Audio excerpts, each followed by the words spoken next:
Okay, so let's begin our discussion about the introduction to Project 3. Okay, so first, this is the content of our lesson for today. We are going to talk about what is Project 3. Then we are going to have a brief review of Chapter 5, Bibliography, Appendices, Preliminary Pages, and we're going to discuss as well your performance task for the whole semester. So let's start our discussion. What is Project 3? So to give you again another brief discussion about it, our subject means inquiries, investigation, and immersion. So a lot of you are confused kasi parang yung subject natin sa psychology ay dalawa. So what I did is um, naglagay ako ng picture so hindi kayo mako-confused. Okay? So I'm not asking you to leave on the other subject. Yung isang subject, huwag kayo mag-leave doon. Kasi that, I think yun yata yung special course na ginawa that will be used for your OJT. Okay, so don't leave it. Just stay there. But for you na hindi malito is you have to click the one with the picture. I'll show you later what it looks like. Okay. So again, balik tayo dito, no? So this subject will be dealing with your research finalization and immersion. So please take note that you won't be able to proceed to your immersion without um, finalizing your research. And then later on, I'll tell you the requirements for that. So next is let's deal with chapter 5. So before we discussed about chapter 4 and a brief about chapter 5. So let's just have a review of what is chapter 5. So before we start chapter 5, again, chapter 4 is all about the findings, no? May mga table, explanation behind them. Okay, and then si chapter 5 naman is it deals with the summary and findings. So in this chapter, there are important things to remember.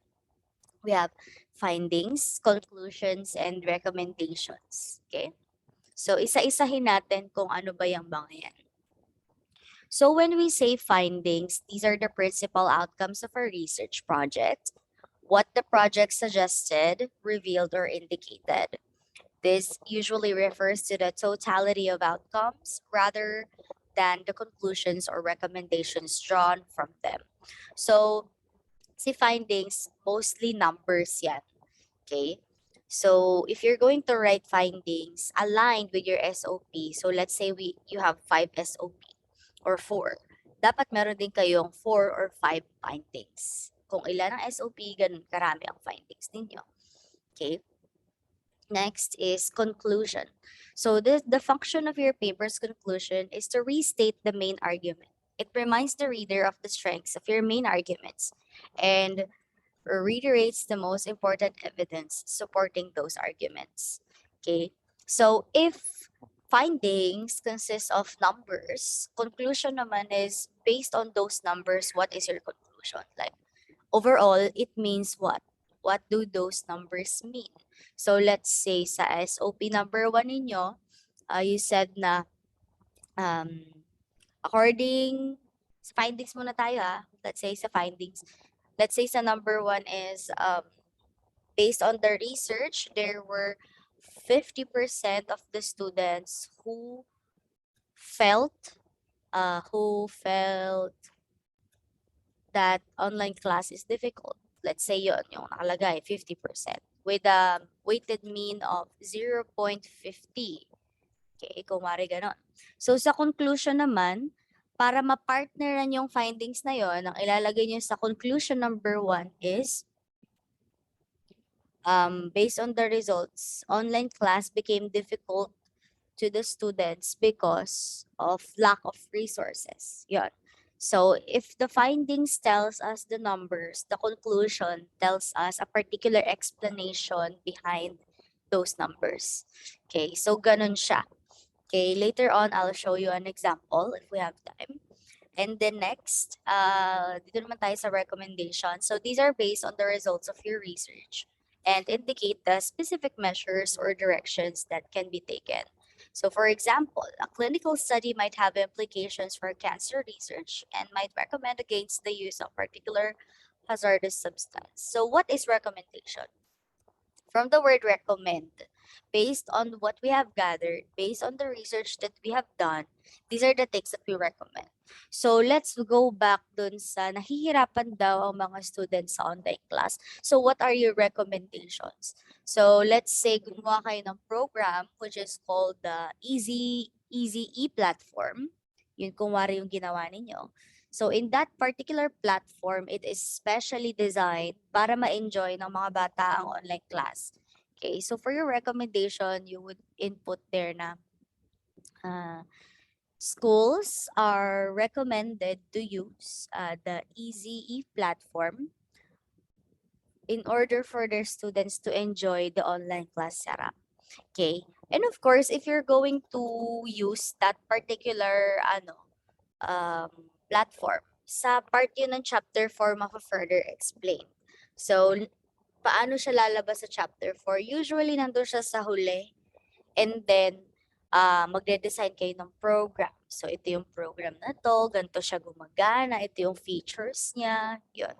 So, ganun yun kapag gumawa tayo sa chapter 4. Okay? And you can also include that in your recommendation. And always remember, when we are writing our recommendation, it should be in the form of suggestion. You're not requiring your respondents or your readers to, you know, do what you want. So, for example, nilagay nyo dito ay schools should try ganun. So, this is wrong. Okay, because you have the word should. It's like you're telling them you should do this. Okay, I think I have mentioned this before. So for our recommendation, you can write schools may consider. Okay, using the Easy platform. Yeah, so it sounds better. It's in the form of suggestion. Hindi kagaya nung una na parang inuutosan mo kaming gawin to. Okay, so it should be the second one. Okay, and try to think of other ways on how to make it sound like a suggestion. Okay, so moving on. Okay, so dito naman tayo sa bibliography. So the bibliography is very important. So for the people who are not paying attention on how to do the bibliography, it will be very difficult for you because this is your second year. And it might be the case that your bibliography is still incomplete. So a lot of people kasi, when they are conducting their research, especially if they're not serious about it, this is the main problem that they encounter. Like, okay, I have done my research. It started grade 11, but now I'm in grade 12, but my bibliography wala siya masyadong laman. So whatever person na minention nyo sa research nyo, everyone should be in the bibliography. Okay. So before we end our subject, I will be checking lahat ba ng pangalan na sinite ninyo? Like for example, Tumala 2020. Okay, lahat ba ng pangalan na nandun ay nasa bibliography? If it's incomplete, your research will be rejected because of discrepancies on information. So what is bibliography? So it is more than just references. So it is a list of books and other references that an author has used in preparing a research paper. So bibliographies are usually placed at the end of the chapter or at the end of the paper. So after chapter 5 comes bibliography. If your research paper has chapters, you would include a list of references at the end of each chapter. We're excited in that paper. But that's not the format that we're using. Okay, ang format kasi na ginagamit natin is after chapter 5 tsaka si bibliography. So please, while it's still early, try to go back and find those bibliography things that you have. Because if your bibliography is incomplete or if it's incorrect, it will be rejected as well. Okay, so for the bibliography, let's have a pause there because on the next meeting, we are going to discuss bibliography. Okay, so just to give you another parang throwback pa, refresher. Okay, so now let's move on to appendices. So appendices contains materials that is contain material that is too detailed to include in the main report, such as long mathematical derivations or calculations, detailed technical drawings or tables of raw data. So the content should be summarized and referred to the appropriate point in the body of that report. Okay. So the appendices, what are the things that we can see here? So appendices, yung mga letter na pinapirmahan nyo. Your questionnaire should be here too. And actually the computation of yung computation nyo ng inyong results, it should be here as well. Okay. But it depends. It depends pa rin talaga. Okay? It depends kung ano yung format na makuha natin. Kasi kung ano yung format, that's what we're going to follow. Okay? But remember, appendices, ang main characters dito yung mga letter na pinapirmahan and yung questionnaire as well. So, may mga nagtatanong po, ma'am, pwede na po ba kami magpasagot ng questionnaire? Of course you can, but it should be signed by all the panel members. Kaysa, again, sino bang panel natin? Si Sir Eric, si Ma'am Casey, at si Sir Jury. So make sure that they have signature. If they have signature and they told you to edit this, edi okay na. You can actually proceed sa pagpapasagot ng inyong questionnaire. Okay? So moving on. So let's start muna dito let's move on sa preliminary pages. So preliminary pages are those write-ups that come before the chapter 1 of every project or research work. So si preliminary pages, yan yung mga page bago yung chapter 1. So ma'am, bakit po ba siya huling ginagawa? Because this is the last part that you have to do. Okay, so after kasi ng chapter 5, you're going to make your bibliography, appendices, and you're going to make your curriculum vitae. So every one of you, please prepare now. You're gonna make your curriculum vitae as well. It will be assignment next meetings. Okay. Okay, so dito tayo muna sa preliminary pages and you will understand why it is the last one. Nasa unahan siya pero nasa dulo siya, no? Okay. So first, we are going to talk about the parts of the preliminary pages. So number 1 is the title page. So this is the portion where you can see the title of the research. What institution does it belong? Saan siya galing? Sa Lily Rose, sa BSU, sa Faith? Okay, and who are the authors? Sino yung mga researchers? Sino yung advisor and the date it was created? Okay, so I think you know what is title page na. Yan yung may title sa taas, in partial fulfillment for grade 12. Yeah. So that is our title page. So moving on, we have our acknowledgement. So it refers to the section at the beginning of your thesis formatting where you show your appreciation for the people who contributed to your project. It is up to you to determine who are the most grateful to for helping you with the research. So this is the page that you're going to use or going to make to thank people. Thank you sa taong to for helping. Okay, but you don't need to be specific. Like, for example, salamat po sa aking boyfriend na naging inspiration ko sa paggawa ng thesis. It should be relevant. Okay? It should be relevant. Kasi anong na-contribute ng boyfriend mo sa research mo? Okay, wala. Okay? So, depende na lang kung binigyan ka niya ng pera, pwede mo siyang banggitin dyan. So, ano ba mainly yung mga nababanggit dyan sa acknowledgement? So, ang unang mababanggit dyan is si advisor. And then next is yung panel. Yun yung mga important na hindi pwedeng mawala. Panel, advisor. Tapos kayo nang bahala. Okay, yung iba ganitong ginagawa. Advisor, panel, family. Okay, family, ang kadalasan nilang nilalagay sa family ay for moral support and financial needs. And then after nun, pinakahuli ay si God. Okay, so ganun naman lagi. So that's our acknowledgement. Okay, so next is abstract or summary. Okay, so depende kung ano itatawag natin dito, but kadalasan ang tawag sa kanya abstract. So it is a short statement about your paper designed to give you the reader a complete yet concise understanding of your paper's research and findings. It is a mini version of your paper. So ito yung parang pinakasama rin ng lahat ng research mo, yung buo from chapter 1 to 5. So imagine, you cannot make abstract kung hindi ka tapos sa research mo. So you have to finish your research from chapter 1 to 5 in order for you to create abstract. This is the reason why last ginagawa si preliminary pages, though nasa unahan siya. Okay, if you don't have chapter 5, kung hindi pa kayo umaabot sa chapter 5, hindi nyo magagawa ang abstract. Kasi this is the overall summary of your research. Okay, it contains the people involved, the results. Okay, so this is a mini version of your research. Kumbaga, bakit po ba siya nasa unahan? Kasi when someone is going to read your paper, dito nila i-judge yung paper niyo kung babasahin nila yun. Kasi meron mga ganun guys, yung labanan ba? Ipe-present yung paper, tapos may mga prize yun. Okay, so para maka-join kayo doon, ang isasubmit nyo muna is research abstract. And then once that they think that your research is interesting, then they are going to invite you to present in front of them. Okay?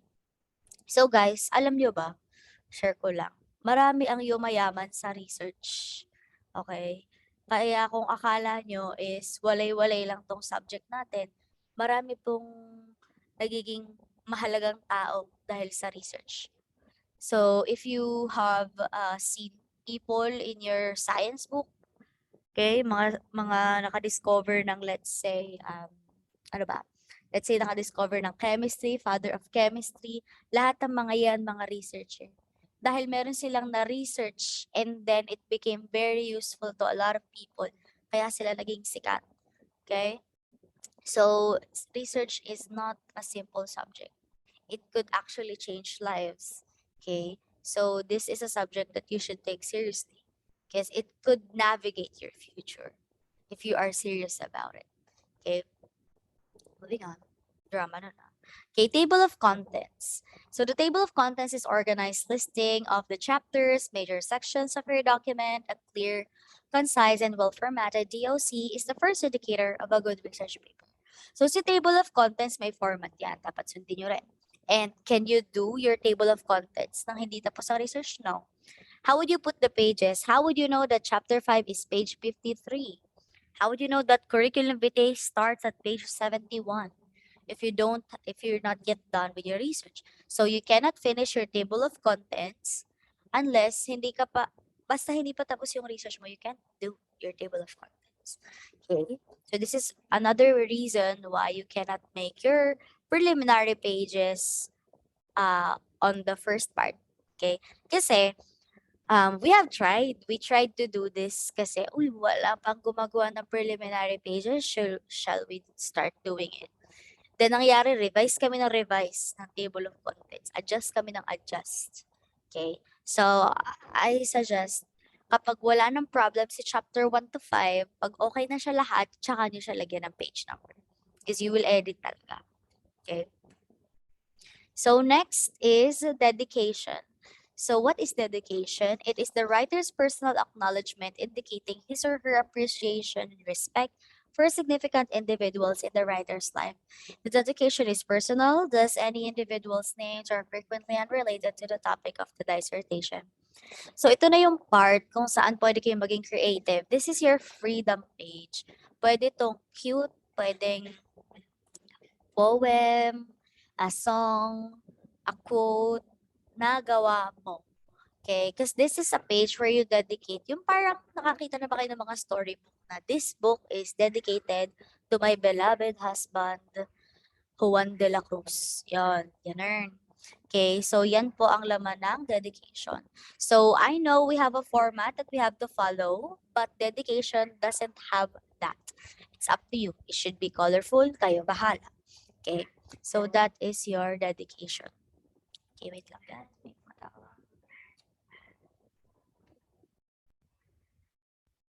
Okay, let's continue. Okay. So again, dedication, this is your freedom page. It's up to you on how you're going This is like a special acknowledgement. So if you have your acknowledgement on the first part, you don't need to repeat the same thing on dedication kasi special page nga to. So I'll give you what happened. Ano bang ginawa namin ng dedication namin? Ang ginawa namin noon, sa dedication namin nung college kami, is dinedicate namin yung research namin to someone that inspired us. So yung partner ko, kaming dalawa, pares kaming girl. So ang ginawa namin, gumawa kami ng poem na may kinalaman sa boyfriend namin pero hindi halata. Okay? So wag kayo masyadong pahalata. Okay? So wait lang. Okay, so yan po ang aming research. Tapos na yan. 2019 pa yan, guys. Oh my God. 2019 ako graduate. Okay, so ganito po yung itsura ng approve ng preliminary pages. So ayan yung title page natin tinatawag. Then we have our approval sheet. Yan. So example lang yan ng approval sheet. Tapos ito yung mga panel nyo, pipirma sila. Oh, tinan nyo yung aming final defense is 2018. Tapos natapos yung paper 2019. Next is ito yung abstract. So, mangyayari dyan is your title and then may ganyang pakeme. Tapos ito yung summary ng ating research. Next, ito at acknowledgement. Pakita ko sa inyo. Behind this paper lies the canvas which provided its rigid framework. Okay. So, ayan, si advisor. Ito yung mga panel namin. Yan, sila yan. Next is staff of library. Kasi nag-library kami, guys. Okay, nag-library kami para makakuha ng information. Next is, you can also thank your respondents. Okay? Your respondents, you can include your parents and yeah. So, ganun yung aming acknowledgement. So, next, may the researchers sa dulo. Next is your ayan. So, ito yung dedication page namin.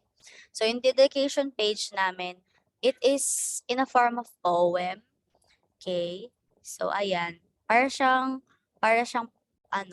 basta, it is dedicated to someone. It could be in a poem or quote. Okay? So, syempre, hindi nyo magigets yan kasi hindi nyo naman sila kilala. Okay?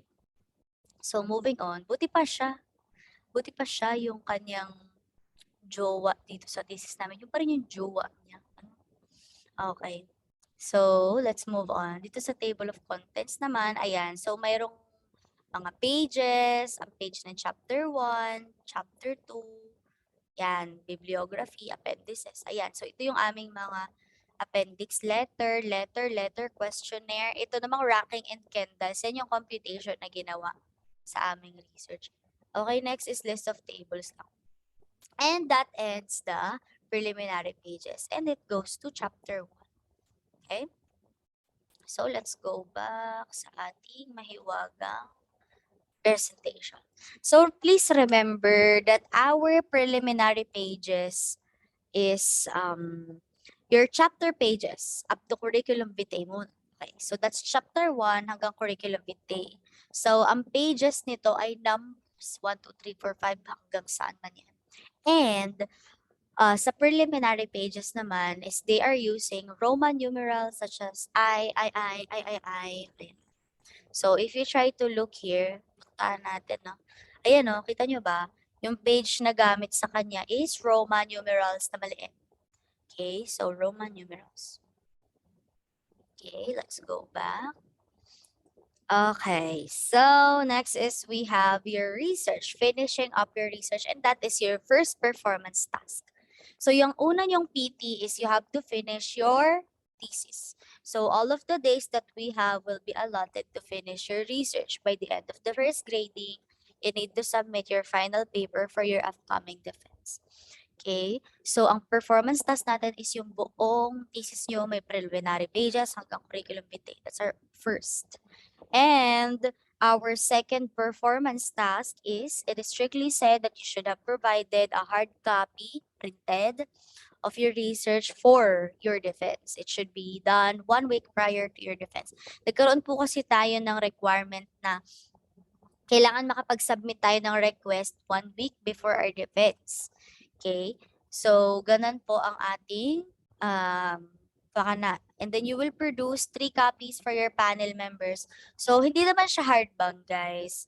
I mean, pag magde-defense kayo, magpiprint lang kayo ng 3 copies, tas i-folder nyo. then that's what we're going to use for your defense. Say, and next, after your defense, the indication that you have fulfilled this is by submitting your hardbound version of your research. No hardbound, no performance task. So what is hardbound? Ma'am, ano po ba yung hardbound? Ano po ba itsura nun? So para yung printed yung thesis. Isa siyang printed na thesis, colored, super clear, ganda. Tapos yung cover niya matigas. I don't know if you have seen something like that, but I think you know that. Okay, naka-hardbound po. Magkano pong gagastusin kadalasan pag hardbound? Actually, if you're going to include the print, kasama na yung pa-hardbound nyo, it would range from 300 to 400 pesos. Okay, so ganun siya. So for your hard copy, we'll talk about it. We'll talk about it. Kasi may printer ako dito. Baka ako na lang mag-print ng paper nyo. Basta mag-submit kayo ng maayos ng work. Okay. So please remember our PT. Again, our first PT is your paper. It should be done. Next is your hard copy na gagamitin sa defense. Okay? So that's it. Okay, so that is the end of our discussion for today. Hindi ko makita yung next photo. Nasaan? Wala na palang next. Okay, so before we end, let's take our attendance first.